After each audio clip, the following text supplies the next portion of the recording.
بعضی مسائل جدید مسائل لی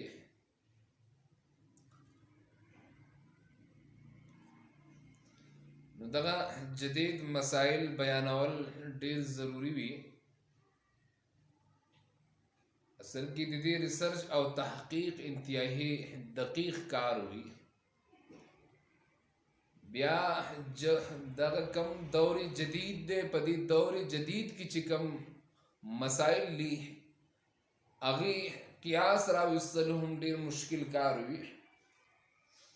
لہذا نن صرف هغه مسائل لی چې کوم مسائل جدید دي او نوې مسائل دي چې آیا د هغې سره روژه ماتیږي، فاسد کیږي او که نه فاسد کیږي، یا روژه کې هغه کار کول جایز دي او که نه دي. اولنی نمبر سیز په روژه کې مریض ته اکسیجن لګول. آیا په دې اکسیجن باندې روژه ماتیږي او که نه ماتیږي؟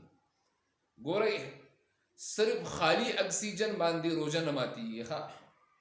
یو مریض ته خالی دغه اکسیجن لګولی دی، نو په خالی اکسیجن باندې روژه او په دې سیزونو باندې روژه نه ماتیږي.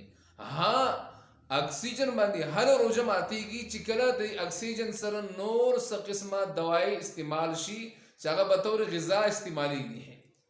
د پوهیږي که نه، هغه د دې سره چې نور کم کیمیکلز استعمالیږي د اکسیجن نه علاوه چې کم کیمیکلز دي، یو خو کیمیکلز صرف د اکسیجن دپاره دي، هغه جدا خبره ده.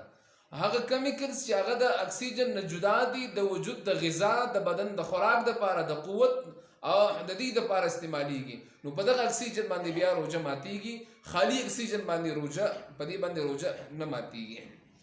ټیک ده. دغه رنګې ډایلاسیس چې ورته وایي د ګردو واشنګ چې کوم وي، عجیبه وخت راغلی دی. الله دې مسلمانانو د دې مرضونو نه وساتي. او سړی حیران شي، داسې ناشنا مرضونه دي چې سړی د هغې نومونه اخیستلی نه شي، او که نومونه واخلي د هغې تعارف نه پېژني چې دا څه شی دی. نو الله دې د مؤمنانو حفاظت وکړي. څوک چې بیماران دي که نه، دعا ورته وکړي چې څوک بیماران دي الله دې ټولو له شفای کامله عاجله نصیب کړي. بیماري ډېر کمزوری شی دی.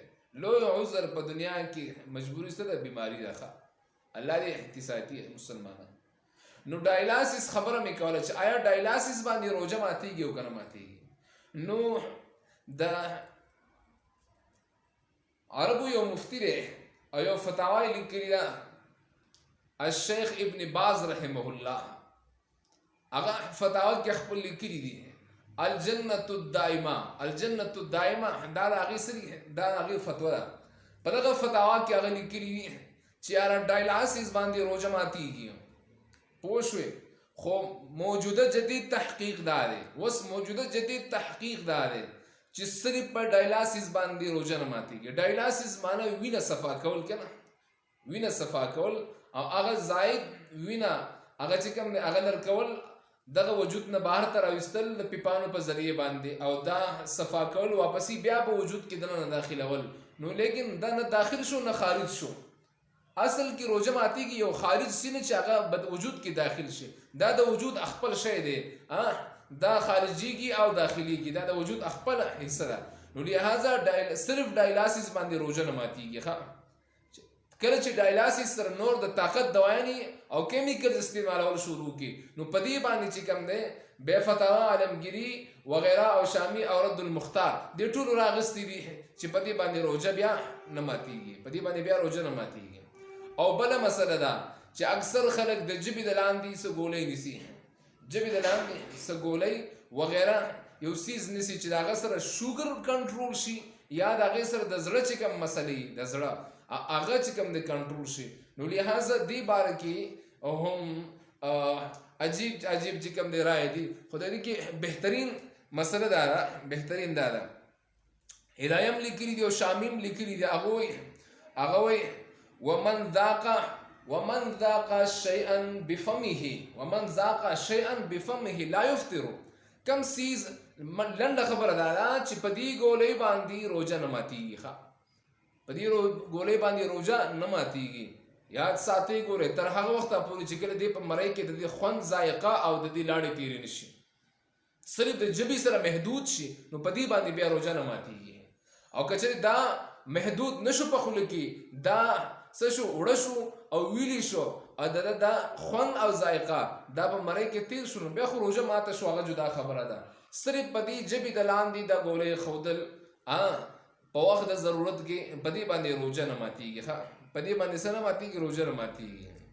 دویم نمبر خبره چې دې په دې خوله کې خو خلک نسوار هم ږدي وغیره وغیره که نه، نو لہٰذا په هغې باندې روژه ماتېږي. اصل کې دا روژه چې ماتېږي او نه ماتېږي په دې باندې علما پوهېږي دوه څیزونه دي، لامه او جایفه.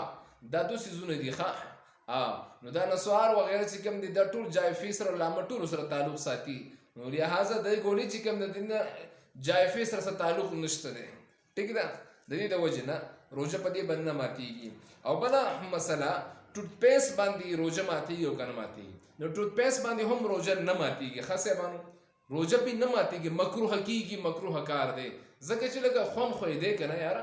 ټیک ده، او کم از کم ته به څونه ثابت ورځ به دا لاړې توکې چې په مخه به لاړې توکې چې یاره ما ټوټ پیسټ استعمال کړی دا خوند به، نو سړی شکې کېږي، لہٰذا روژه پې نه ماتېږي. خو ښه خبره دا ده چې دا استعمال نه شي.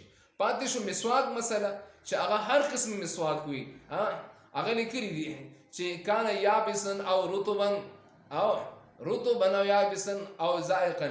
دا مسواک کا هغه وچ مسواکو او یا کاغذ کې دننه هغه کوم لامده مسواکونه چې راځي هغه وي او که خوند واله وي، هر قسم مسواک چې په دې باندې روژه نه ماتېږي، په دې باندې روژه نه ماتېږي. دغه رنګې د زړه ته یا معدې ته دغه کوزول، کیمره کوزول او دننه د هغې چې کوم دی معاینه کوله، په دې صورت کې هم روژه په دې کیمرې سره په دې ټیوب باندې دا کوم ټیوب چې کوزیږي معدې ته او یا د زړه ته دلته کې د والونو چې کوم چیک اپ کېږي، نو لہٰذا دې سره هم روژه نه ماتېږي، دې سره هم روژه نه ماتېږي. ټیک ده. بله مسله چې دننه څه شی ولګېدو زړه ته او سیز لګول او هغه دننه ولګولی شو، هغه پاتې شو دننه په دې سینه کې، نو بیا په دې باندې روژه ماتېږي. فتاوا علمګیریه فتاوا الشیخ ابن باز رحمه الله هغو دا ټول دا لیکلي دي. ټیک ده، هغو دا لیکلي چې په دې باندې روژه څه کېږي؟ نه ماتېږي.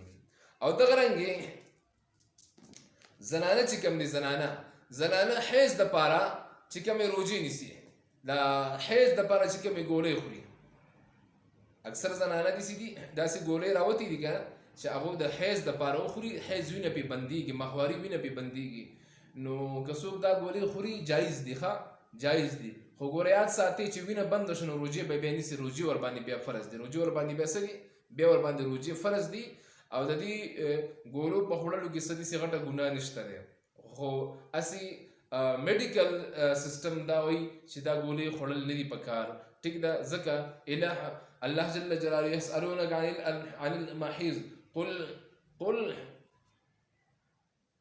څنګه د آیات یاره یسألونک عن المحیض قل هو اذن فاعتزلوا النساء في المحیض. الله ورته تکلیف ویلی دي، څه ویلي دي؟ تکلیف ویلی دي.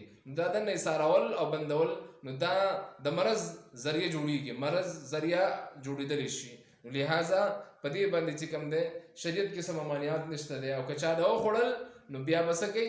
روژې به او حیض بند